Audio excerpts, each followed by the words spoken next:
than our local cable subscribers.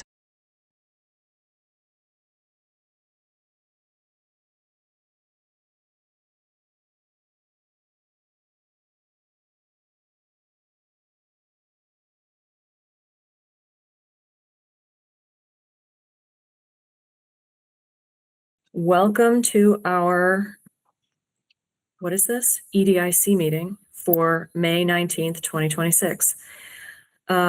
We are going to lead with an approval of April meeting minutes, which I shared with everyone yesterday. Has everyone had a chance to review the meeting minutes?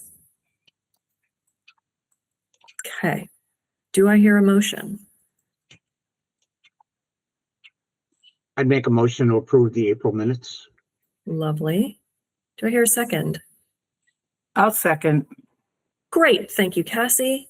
Is there any further discussion of the April meeting minutes? All right. All in favor of approving April's minutes? Let me know. Dave, can you put something in the chat or come on screen? Oh, you got a yes. Vocal yes. Good for you. Okay. All in favor. Thank you. Public speak is now. I don't see any members of the public. If there is something that is not on the agenda that you would like to discuss, now is the time. Public or us, Gwen? You guys. Allison, I read a little bit about this wetlands thing. And I say thing because I don't know much about it. I don't know if you can give us a 3-minute overview of that and what it means. I can try. So I didn't work much on it. It was really spearheaded by Ava, our conservation agent, and Johanna, our senior planner, who have more experience, obviously. Well, Ava, obviously, and also Johanna with dealing with wetlands. But it's a wetlands ordinance. Basically, in Massachusetts, there is the Wetlands Protection Act, which is a state regulation, and then municipalities have the option of adopting a local regulation as well. I think at least half of the cities and towns in Massachusetts have it, if not more. And Easthampton did as well at one time. I think it was repealed in the late 90s. So it's been a while since we've had one. And the Conservation Commission has been working on a new ordinance for several years. And it's finally made it to the finish line. Ava was, when she joined the city, was able to get it there. And basically, it does go a little bit above and beyond what the state has for regulations around wetlands, particularly things like there's different types of resource areas. They're called resource areas. There's different types of resource areas. Some of them are regulated by the state, and some are not. So isolated wetlands, if they're not bordering a water body, for example, the state doesn't regulate those, and we would have some regulations. There's quite a bit more detail to it. The Conservation Commission website on the city's website has, I think, sort of like an explainer, like a 1 or 2 pager on it. And then Ava will be giving a presentation about it tomorrow night at City Council as well. So will that potentially impact new construction as it relates to setbacks and things like that? It might. I mean, it's hard to say without a specific scenario. I do know that some projects that have been permitted in the semi-recent past triggered a lot of angst around the lack of protection for different types of resource areas, and did, I think, drive some of the process that led up to the ordinance as it's being proposed. So, it's likely. There's just, there's a lot of streams and wetlands and ponds and other areas in the city that are already subject to the Wetlands Protection Act, and this will add a little bit more. The point, though, is not necessarily to make it extremely cumbersome, and there is some additions or some added exemptions for work that like would improve a wetland area or restore one. So there's, it's not all restrictions. There is some, give and take with it. Okay, thank you. Mhm. Cassie, you sent me a quick message this afternoon that had the glimmer of an idea about some work that we could think about doing as EDIC. I don't want to have us talk about it now if it's an underbaked idea for you, but if you want to take a moment to share, that would be great. You're not unmuted yet.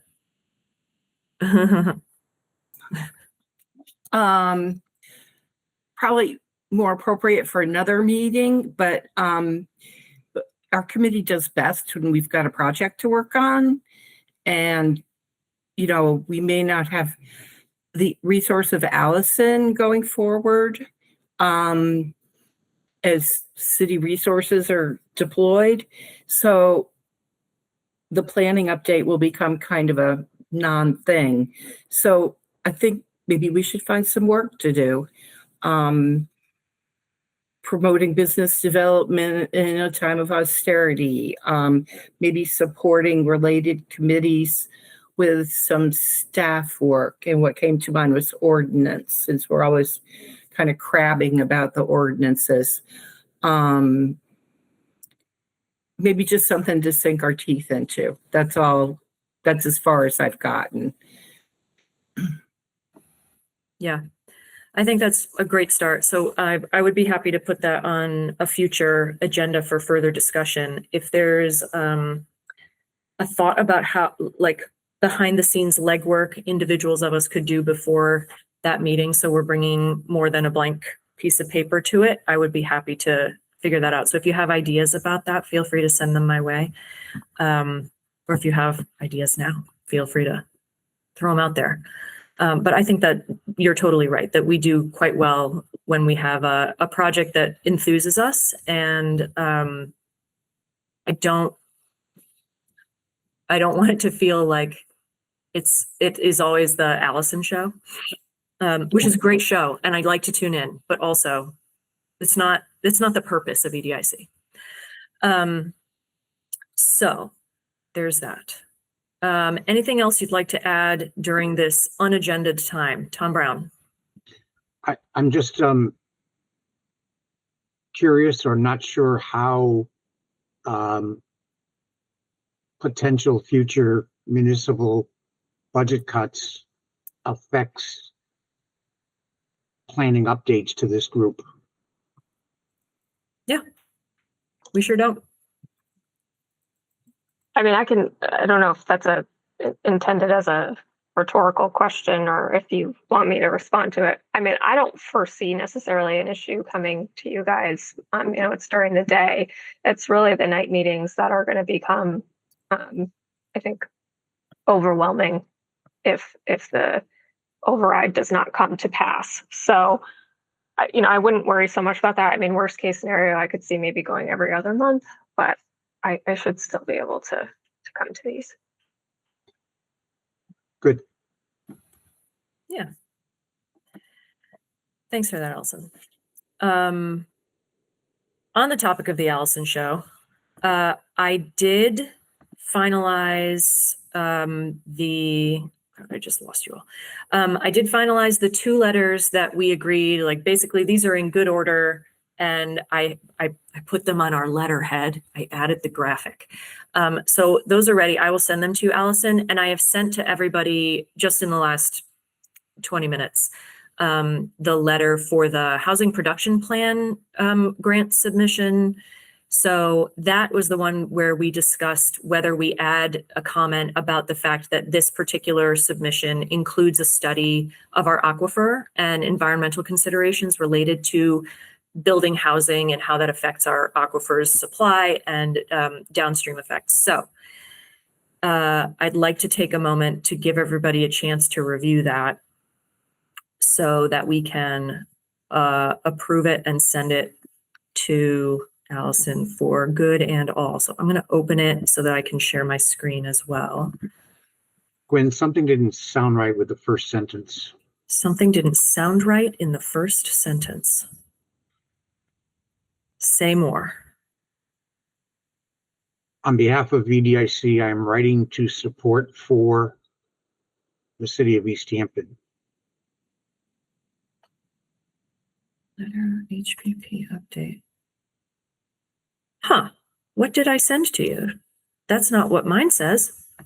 Yeah, I see Express writing to express our strong support. Did you send us a draft you had before? Are you opening the email I just sent, Allison? Mhm. No, I sent my You seeing what current I'm referring draft. to, Allison?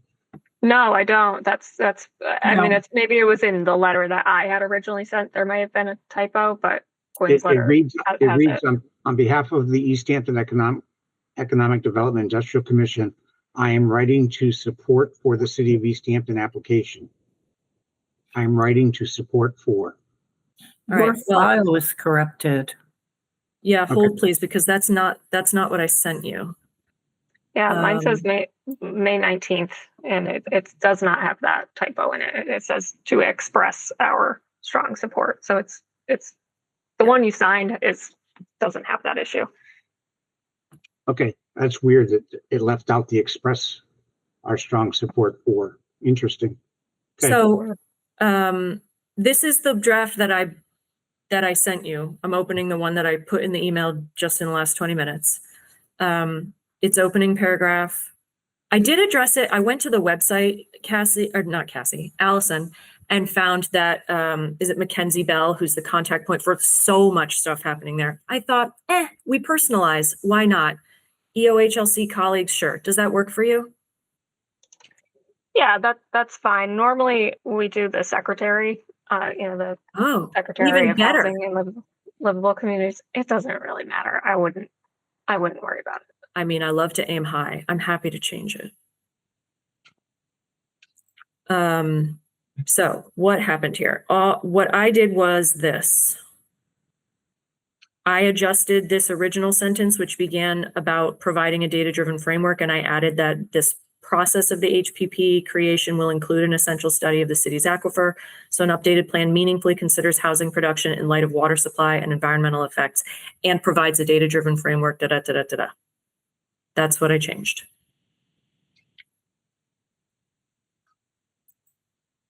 So, yeah, these are the facts. Any discussion of this before we decide whether to share this on with Allison? Looks good. Yes, love it. All right. So, do we need to vote on this? We voted last time that I would make this change and then we'd review it. So I guess we vote on it. All right. Can I get a motion to vote on this letter of support? I make a motion to authorize Quinn to forward this draft to Allison for inclusion in the grant. Thank you. Any second? I'll second. Thanks, Dave Delvecchio. All right. Any further discussion? Your last moment. All right. All in favor, holler aye. Aye. Aye. Aye. Wonderful. Thank you. Great. So I will send that. Well, you've got it now, Allison, and I will send you the other two. Right now, where are all of you? We're going to stop sharing. Huzzah. Okay. So that's out of the way. Now, any follow-up on any of the other letters we discussed last time? I doubt it, but is there any other stuff happening that we should be putting on our radar for the planning department? No, I'm in the thick of all the grant applications right now. I've been working on them as much as I can, and things are going well, but no real updates at this point. Okay. Oh, actually, yes. I do have an update. Just came in today. I got us a grant to replace the rest of our Valley Bike Share bikes. I don't know if any of you use those, but they're in very, very poor condition. And the company that the vendor we work with now no longer is able to repair them for the most part. That the original company went bankrupt, and so parts and things had become a problem. And they've really been on the decline in the last year or so. So I applied for a grant from Mass DOT to get those replaced, and that was back in January. And I finally heard back today that they they awarded us the grant. So that will be, those will be coming this summer, hopefully. That's a hooray. Great. Yep. People really liked those when they first came out. And then there was that whole hullabaloo about the program going bankrupt and how did that all work? So do you guys have plans for remarketing that to people, or do we feel like we've got a well-established base for people who are using that tool? So I think once we have the bikes, we'll do another push with marketing. I mean, I just got the award notification today, and I don't know how quickly the state's going to contract with us, and that holds things up. So I don't want to make people promises that they'll be there in June or July, and then the state drags its feet. But yeah, once we have them, then, or at least know that they're coming, we'll do a push. And the new bikes are a little different too. You don't have to. They're not. The batteries are replaceable. They come on and off, so they don't have to connect to an electrified docking station like the old ones do. So yeah, we'll be giving people an update on those, the new features of the bikes. I think the software or the app that you use is all the same. It's just an upgraded bike. Cool. I like that. That was a really fun day. We had our original marketing day for that was at, I think, New City Brewery, and people got to try the bike out in the parking lot, and it was awesome.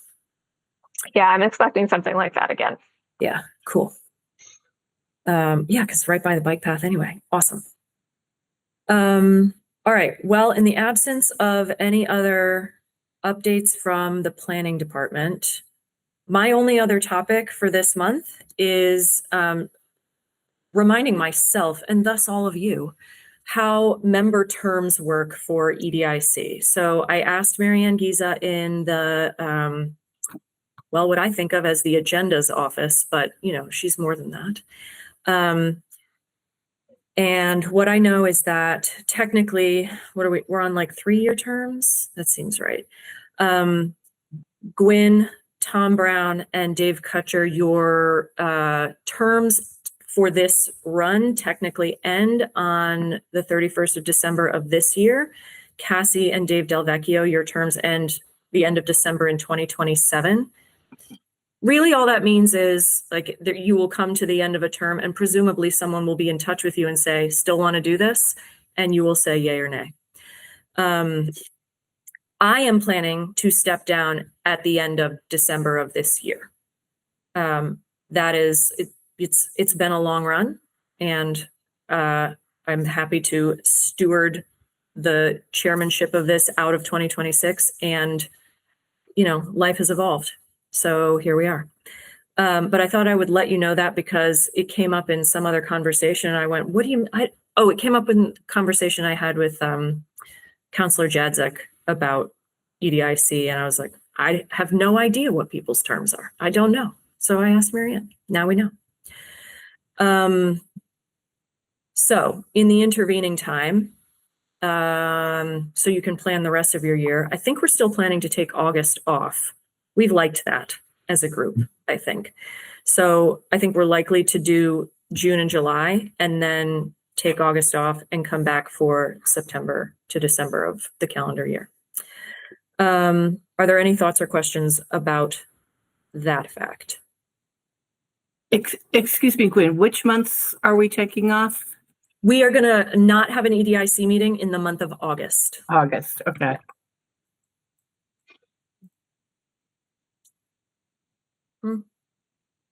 And I am going to follow up with Counselor Jadzek to see if there's been any progress on determining what is our quorum for EDIC in its current constituency. And, Allison's got a thought. Great, maybe I won't have to. And 2, what's the other thing? I am going to get in touch with, I'm not sure who, I'll figure it out, about the transcription tools that are built into Google Meet at the municipal committee level. I've gotten no guidance on it. I don't know what to do, and I'm not going to do anything with them until I have someone saying yay or nay. So I will follow up on that because I know it can be a pain to be slightly less participatory because you're taking minutes if you're Cassie Eckhoff, which she is. Okay, Allison Manuel, tell me. Oh, I can maybe touch on both of those. The easier is the transcription. What was it that you wanted to do? Just turn it on? Well, I know how to turn it on. Enable it. My question is that sanctioned by the city? Like, are we supposed to be doing that? Is that fine? Everybody's cool with that? No questions asked. We Great. use it in other meetings because it does help Great. a lot for sure. Okay. For your meetings especially, it will be useful because everybody's online, so it tracks who's saying Yes. what. When we do the hybrid, it's kind of messy because the in the room people don't get split out in the actual transcript. But Okay. yeah, by all means, use it if you're comfortable. Okay. Back to the quorum issue, I did look into this and wrote you a novel of an email that I meant to go back and edit and try and make it a little more succinct, but just got tied up with other things. But I did basically, in short, a quorum is a simple majority of all members, including vacancies. And two, EDIC members can meet without a quorum present, but can't take any action on commission business. Right. So that's my functional definition of how this works. So our quorum is still 5. Yes. Yep. Yep. And I have all the backup of how I arrived at that in my novel of an email that I can share. I just can't promise you that it's well written. Listen, Point I is, value but it's that all there. very much. It is what I took away from the most recent municipal committee trainings that came down from the state. It was the guidance I got, those several times I asked. So, okay, good to know. Tom Brown.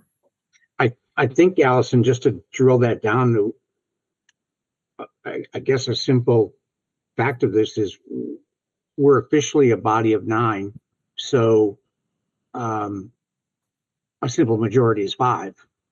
And just to add to the history of the difficulty of members, of getting members, is that I believe we might have been 15, and then we might have dropped it to 11, and then we dropped. So we've been chasing our tails to reduce the size of the board so that we end up with a quorum of the members that we do have. So here we are.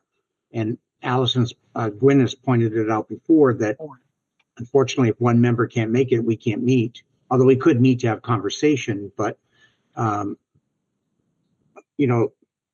there's not a line of people waiting at the door to join this group. So I don't know what our steps are, and losing Gwen just to make her feel bad is a big deal. So sorry, Gwen. It's not that big a deal. You guys will be fine. Except you won't be able to meet unless there's someone who replaces me. Thank you. So the answer to free up my 3rd Tuesday of the month is don't find another member. Yeah. Is the anticipation of this hour taking up your whole day, Tom? No, not really. I know retirement is fun, but is it that fun? Absolutely, it's that fun. Uh-huh. Although when I was working, at least I got paid for having fun. Yeah. Mm-hmm. I will talk around and see if I can find some people who are interested. Dave, we know that we had somebody who submitted an application to the appointments committee. So I think that the appointments committee probably is just taking their sweet time. Yeah, I was wondering if anybody had heard anything. I have not talked to Marcus, but Marcus had submitted his application at least a month and a half ago. Yeah. You know what? Let's have me follow up on that. So John Kostick from the chamber did email the mayor's office last week about it to check in on it.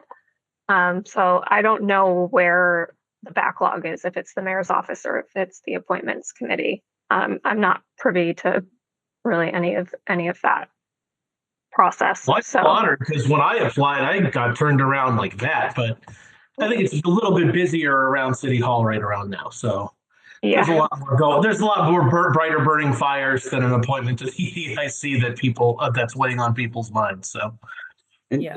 Dave, what's the background on Marcus? Where's he from? Marcus is now is the interim executive director, but he was the director of development for Riverside Industries. But Lynn Ireland needed to step away for at least 6 months. So he's actually the interim executive director for Riverside. Okay, great. And so he's also one of the newer chamber board members. But when the idea to the board was if somebody could join, Marcus had an interest. But that's where the question, if you recall a couple months ago, about whether someone needed to be a resident of Easthampton had come up, because Marcus doesn't live in Easthampton. And we answered that question. So then he submitted the application. So. Well, I will follow up as well so people feel oppressed by nagging, and that may or may not get us anywhere. It's worked sometimes in my life.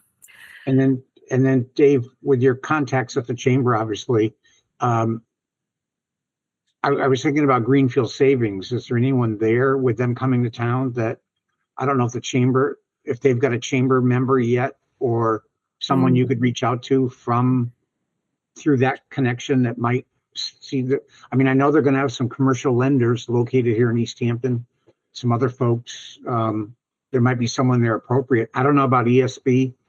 There hasn't been a bank ESB member since I retired.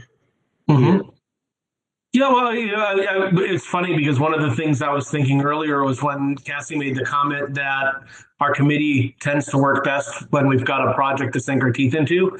One of the projects is probably around some of where the discussion was going, which is, are there areas where our committee can, maybe help to fill whatever gaps might end up being caused in regards to the scope of our committee, which is around business development and housing issues.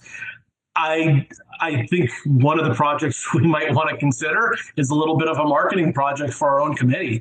I don't know if there's a lot of people who understand not only that the EDIC exists, but what exactly it does. And I think if more people knew, we might actually have some people who would be interested in taking part.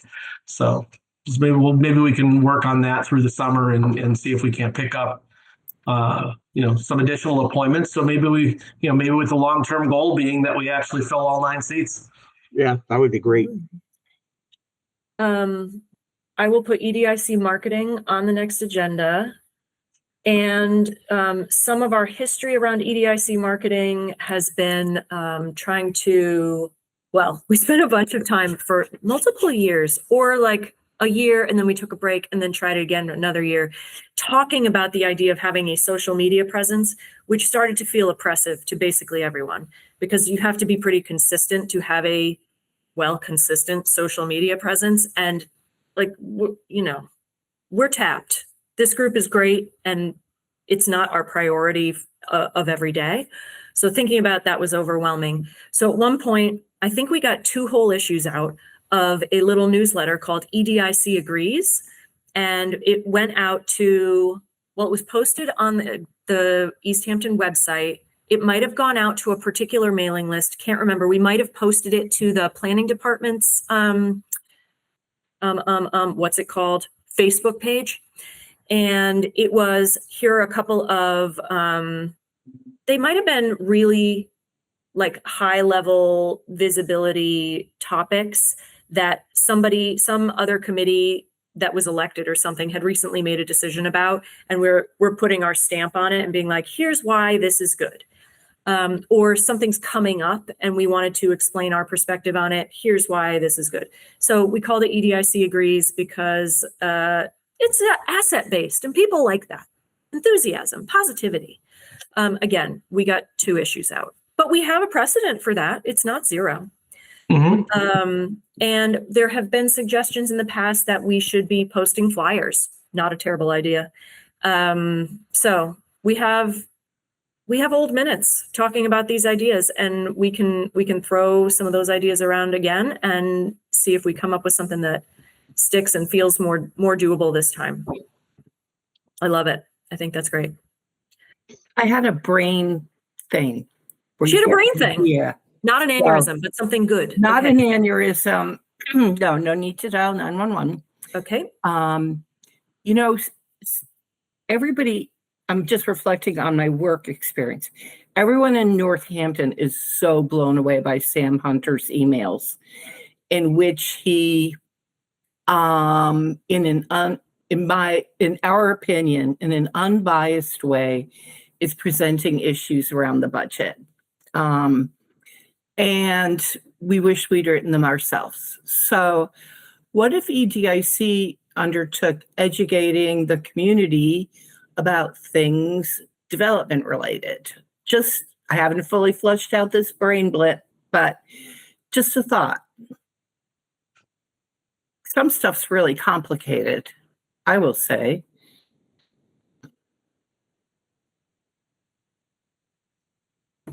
Yeah, it's a cool idea.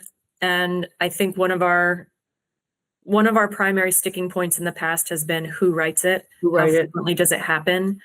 Because the process of getting something through our total group, unless you assign a work group to here's your specific thing, we trust you, go forth. You know, it's got to be pretty public. So Gwen, obviously sometimes it doesn't take writing something. As you know, in the past, we've shown up at meetings to speak in favor of something. Yep. The only issue with that, Cassie, is we aren't always the most knowledgeable people about a specific development or project going on. We rely either what we get from the planner or what we get from news, I guess. But if you think of the housing projects over the past year or two, we basically just shown up with a boilerplate kind of, hey, we support this project because it's going to provide more housing. I don't know what more we could add to that without a lot of behind the scenes knowledge of the actual project. I guess we rely on Allison to let us know.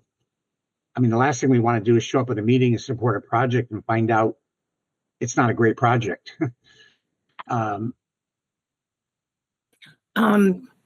I would say that if I were an engaged member of this committee, which I want to be, I would do the research. Like, I think it'd be interesting to find out what goes into approving a housing development.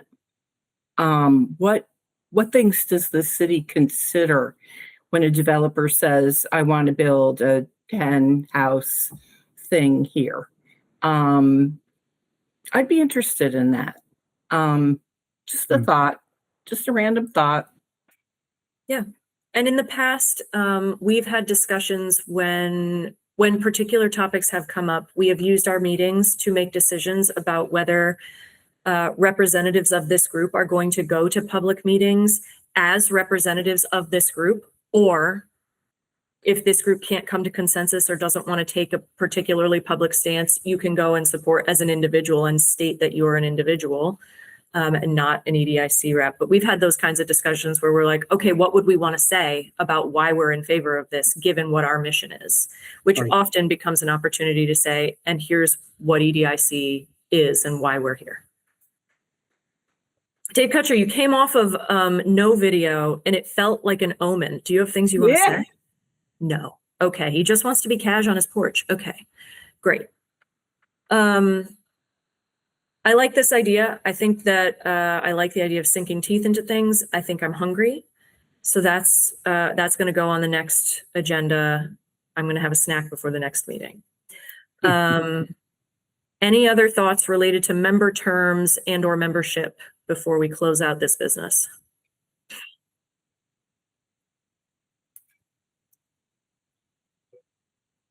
Cool beans. All right. Would we like to move to get out of here? Was that a motion, Dave? Yep. He thumbs up a motion. Anyone would like to second thumb up? Yeah, 2 thumbs up, even better. Okay. Any further discussion of how great this meeting has been? It's been Thumbs great. up. Okay. All in favor of departing until June? Holler aye. Aye. Wonderful. Thank you for your time and your brains. Thank you, Allison. Everybody go have 20 minutes back. Have a lovely month. I will see you in June. And our local cable subscribers.